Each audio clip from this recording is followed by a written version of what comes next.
എൻ്റെ ഖുത്ബയിലൊക്കെ എൻ്റെ ക്ലാസ്സുകളിലൊക്കെ സാധാരണഗതിയിൽ സൂറത്തു ഖാഫിലെ 50-ാമത്തെ സൂറത്തിലെ 16-ാമത്തെ വചനം ഓതുമ്പോൾ എൻ്റെ ഖുത്ബ സ്ഥിരം കേൾക്കുന്ന ഒരു മനുഷ്യൻ, അയാളെ കണ്ണിങ്ങനെ നിറഞ്ഞൊഴുകും കേട്ടോ. അയാളെ കണ്ണിങ്ങനെ നിറഞ്ഞൊഴുകും. അപ്പോൾ അത് പലതവണ ശ്രദ്ധയിൽപ്പെട്ടപ്പോൾ ഒരു ദിവസം ഞാൻ മൂപ്പരോട് ചോദിച്ചു, ഏതായത്തെന്നറിയോ?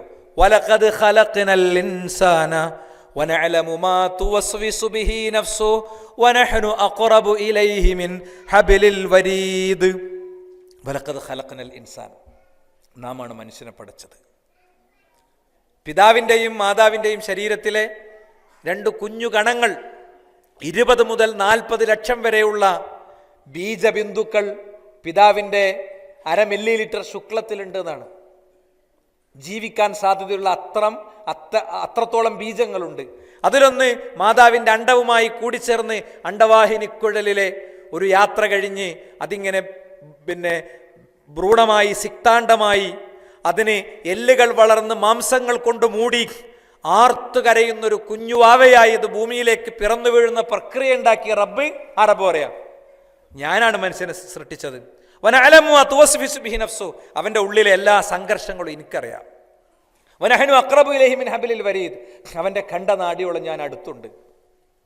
അപ്പം ഞാൻ ഈ ആയത്ത് ഇങ്ങനെ ഓതുമ്പോൾ അയാളിങ്ങനെ അതിങ്ങനെ കൂടെ ഓതും, എന്നിട്ട് അയാളെ കണ്ണിങ്ങനെ നിറയും. നമുക്ക് അങ്ങനെ വല്ല ആയത്തുണ്ടോ? അപ്പം ഞാനൊരിക്കൽ ചായ കുടിച്ചപ്പോൾ മൂപ്പരോട് ചോദിച്ചു, നിങ്ങൾക്ക് ഈ ആയത്ത് ഭയങ്കര ഇഷ്ടമാണല്ലേ എന്ന് ചോദിച്ചു. ആ മൗലവി എനിക്ക് ഭയങ്കര ഇഷ്ടമാണ്. അപ്പം എന്താ വിഷയം എന്നറിയോ? ഇവർക്ക് ഒരു 2-3-4 ബ്രദേഴ്സുള്ള ഒരു കുടുംബമാണ്. ഇവർക്കൊക്കെ പെൺകുട്ടികളാണ്. ഇവരുടെയൊക്കെ പെൺകുട്ടികളെ കല്യാണമൊക്കെ നടത്തൽ മൂപ്പർക്ക് ഒരു മോളുണ്ട്. ആ മോൾക്ക് കല്യാണമേ വന്നില്ല. അവർക്ക് നീളം കുറച്ച് കുറവാണ്, നിറം കുറച്ച് കുറവാണ്, വേറൊരു പ്രശ്നമില്ല, മിടുക്കിയാണ്. എല്ലാവരും ഭയങ്കര പരിഗണനയാണ് അവളെ.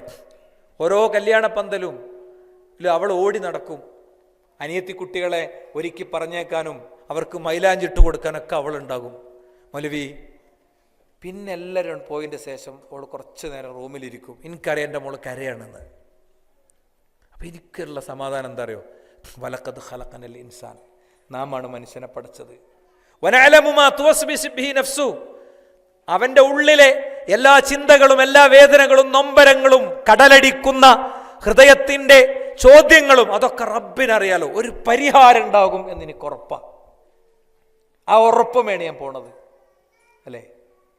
ഇത് 40കാരി മകൾ വീട്ടിലിരിക്കെ 19കാരി ഇവിടെ കല്യാണത്തിൻ്റെ വക്കാലത്ത് ഏറ്റെടുത്ത് അവളെ കല്യാണം കഴിച്ചു കൊടുക്കുന്ന ഒരു വാപ്പാക്ക് ആ ബിരിയാണിയുടെ രുചി എന്തായിരിക്കും എന്നുള്ളത് പടച്ചോനറിയാന്നാ പറഞ്ഞതിൻ്റെ അർത്ഥം അല്ലേ.